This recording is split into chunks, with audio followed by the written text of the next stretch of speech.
হতেই তো পারে ওই মহিলা তিতলিকে নিয়ে পালানোর আবার কোনো মতলব করছে। কি যে হলো বাড়িতে, আমার আর কিচ্ছু ভালো লাগছে না। আমার একটা জিনিস মাথায় কিছুতেই ঢুকছে না, যে ঝিলিকের মতো একটা শান্ত ভদ্র মেয়ে বারবার একই ভুল কেন করতে যাবে বলো তো? ভদ্র? ওটাকে আপনি ভদ্রতা বলেন? আমি বিশ্বাস করি না কোনো ভদ্র মানুষ এরকম ভাবে অন্যের বাচ্চাকে নিয়ে পালাতে পারে। আরেকটা জিনিসও আমার খুব অবাক লেগেছে মা, আপনি খেয়াল করেছেন হঠাৎ ঝিলিক দাবি করলো যে তিতলি ওর সন্তান। কেন এটা করলো? কি পাগল? শেয়ানা পাগল? পাগল কি আর এক রকমের হয়? কিন্তু একটা মানুষ বারবার পাগলামি করে পার পেয়ে যাবে সেটা তো হতে পারে না। সবকিছুর একটা সীমা আছে। বাবা, ইনি দেখি আজ আবার উল্টো সুর গাইছেন। যদি ঝিলিকের কথা মেনেই নি যে ওর জীবনে বাচ্চা নিয়ে একটা ট্র্যাজেডি আছে, তাই বলে ও যা খুশি তাই করবে সেটা তো মেনে নেওয়া যায় না, তাই না? সমুর রাগের যথেষ্ট কারণ আছে। আমি ওকে সেই ভয়টার কথাই বলছিলাম।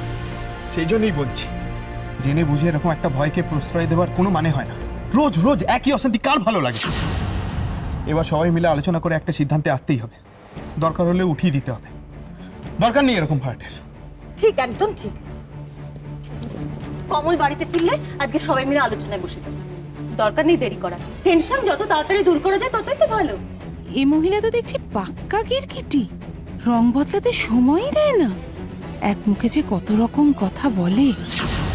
সমু, কি ভাবছো? ভাবছি তিতলির তো কালকে ভ্যাকসিনের ডেট।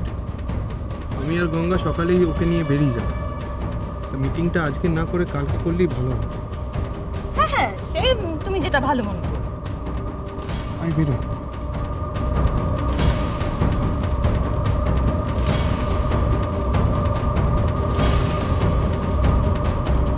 তিতলির ভালো ভেবে আর লাভ নেই রাজদীপ রায়। দারুণ একটা তথ্য দিলে তুমি আমায়। কাল যখন তোমরা তিতলিকে ভ্যাকসিন দিতে নিয়ে যাচ্ছই, তাহলে লুকোচুরি খেলাটা কালকেই শুরু হোক। ভ্যাকসিনের দিনেই তিতলিকে একেবারে ভ্যাকেশনে পাঠিয়ে দেব। একটা পুচকে বাচ্চার জন্য কত সময় দেওয়া যায়?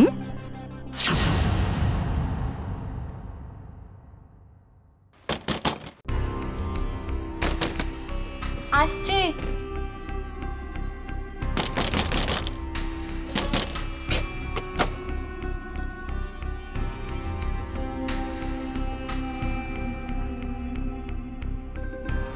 তুমি এখানে? কি দরকার তোমার? ঝিলিক, আমাকে ভিতরে ঢুকতে দাও ঝিলিক, অনেক কথা আছে তোমার সাথে, কেউ দেখে ফেলবে। না।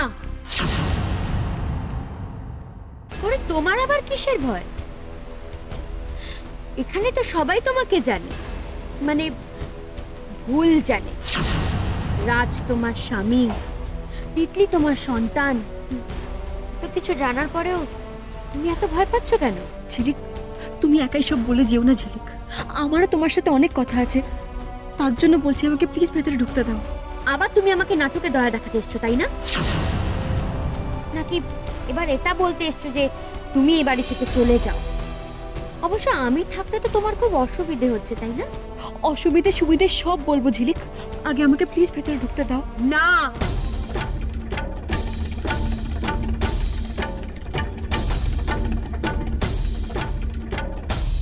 তুমি এই বাড়ি থেকে চলে যাও। অবশ্য আমি থাকতে তো তোমার খুব অসুবিধে হচ্ছে, তাই না? অসুবিধে সুবিধে সব বলবো ঝিলিক, আগে আমাকে প্লিজ ভেতরে ঢুকতে দাও।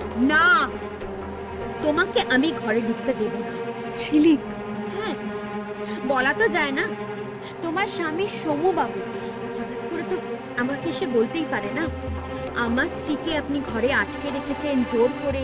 বিশ্বাস করো আমার কথা, আমি ওকে অনেক বোঝানোর চেষ্টা করেছি, এখন ও যদি না বুঝতে চায় সেখানে আমি বা কি করতে পারি বলো? কেন বোঝানোর চেষ্টা করেছো তুমি? কেন বোঝাতে চাইছো?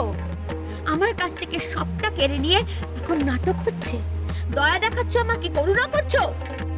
চাই না তোমার এই করুণা। কেন আমি এখানে পড়ে আছি সেটা জানো? একমাত্র আমার সন্তানের জন্য। আর সেই কারণে আমি এখানে মিথ্যে পরিচয় নিজের বাড়িতে ভাড়া রয়েছি, একমাত্র আমার তিতলিকে ফিরে পাওয়ার আশায়। আর কোনো কারণ নেই। তোমার রাজকেও ফিরে পেতে চেয়েছিলাম, আর কারণ রাজ আমার সন্তানের বাবা, রাজ আমার স্বামী, আর তার থেকেও বড় সত্যি আমি রাজকে ভালোবাসি তাই। তুমি তুমি যে একটা স্মৃতি হারানো মানুষের দুর্বলতার সুযোগ নিয়ে এরকম একটা নোংরা খেলা খেলবে আমি ভাবতেও পারি।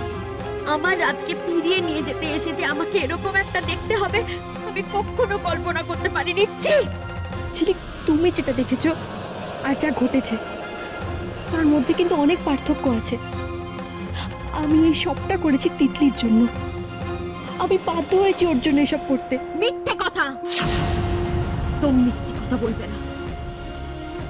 আমি খুব ভালো করে জানি সবটা তুমি প্রতিশোধ নেওয়ার জন্য করেছো, সবটা।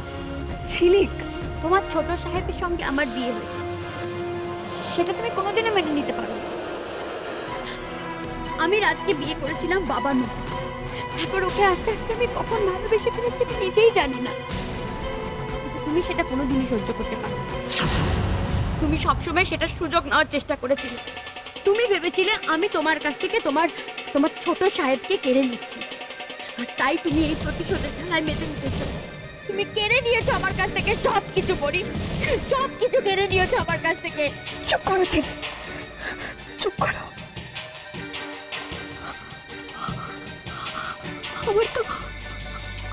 আমার তো এসব কিছু মাথাতেও ছিল না ঝিলিক, বিশ্বাস করো।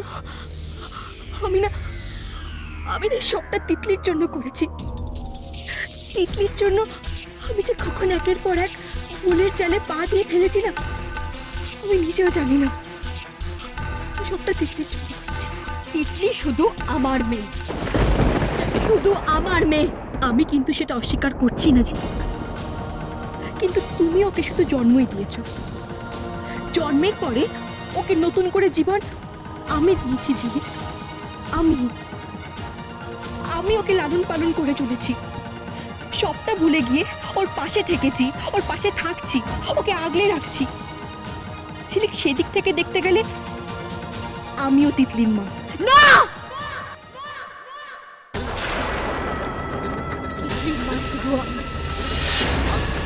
তিতলির ওপর শুধু আমার অধিকার আছে, কারোর অধিকার নেই। তিতলি শুধু আমার সন্তান। তুমি তো রাজকে ফিরে পাওয়ার জন্য, রাজকে নিজের কাছে পাওয়ার জন্য, রাজের সঙ্গ পাওয়ার জন্য আমার তিতলিকে খুঁটির মতো ব্যবহার করেছো শুধু। এটা তোমার ভুল ধারণা ঝিলিক, পুরোটাই ভুল ধারণা। ছোট সাহেব তো জানেও না যে তিতলি ছোট সাহেবের নিজের মেয়ে। তাও দেখো কিরকম নিজের প্রাণের থেকেও বেশি ভালোবাসে তিতলিকে। নিজের মায়ের থেকে কারোর ভালোবাসা একটা সন্তানের কাছে বেশি হয় না, আর আমি আমার সন্তানকে সেই ভালোবাসা থেকে কিছুতেই বঞ্চিত করতে পারবো না। তুমি দেখে নিও পড়ি, একদিন না একদিন আমি আমার তিতলিকে নিয়ে ঠিক এখান থেকে পালিয়ে যাব। কেউ আটকাতে পারবে না, কেউ আটকাতে পারবে না, কেউ না। না ঝিলিক, না না, আমি হাত জোর করছি তোমার কাছে, তুমি প্লিজ এরকম করো না। তিতলিকে ছাড়া আমি বাঁচতে পারবো না, প্লিজ এরকম করো না তুমি ঝিলিক। সেটা তো তোমার ব্যাপার করি, এক এক করে আমার কাছ থেকে তো সবকিছু কেড়ে নিয়েছো, নিঃস্ব করে দিয়েছো তুমি আমাকে, আর নিজের প্রতিশোধের খেলায় তুমি জিতেও গেছো। কিন্তু শেষ জিতটা এবার আমি জিতবো, আমি তোমাকে কিছুতেই জিততে দেব না। কারণ একজন সন্তানের উপরে তার মায়ের অধিকার সব থেকে বেশি, আর সেই অধিকার আমি হাসিল করেই ছাড়ব। তোমাকে আমি কিছুতেই জিততে দেব না, কিছুতেই না।